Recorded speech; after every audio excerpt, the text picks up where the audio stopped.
Meron tayong bisita nandito ngayon sa ating probinsya, ang kilala at batikang two-term senator na ngayon ay governor ng Sorsogon.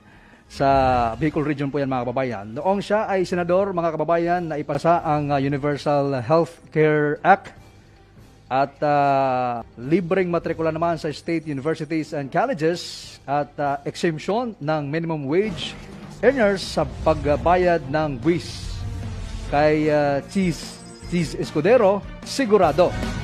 Let's welcome Senator Governor Cheese Escudero. Magandang araw po. Sir, magandang umaga sa iyo, paingaga sa lahat ng listeners natin dito sa Catbalogan at buong lalawigan ng Samar. Magandang umaga po sa inyong lahat. Kamusta ka na, JR? Okay lang po, Senator.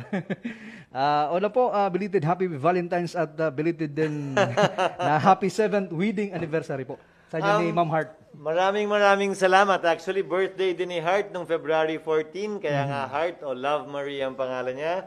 February 15 naman yung aming wedding anniversary. Tama ka, JR, ika-7 taon na namin.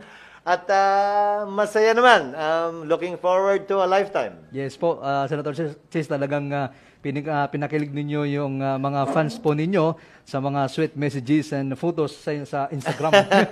Si Hart yung mahilig mag-post, hindi gaano ako, JR. Opo. So, Senator, nung nangampanya si VP Lini sa Sorsogon, sinabi niya na panghinangayangan niya kung lilisanin niyo ang Sorsogon dahil napaka-epektibo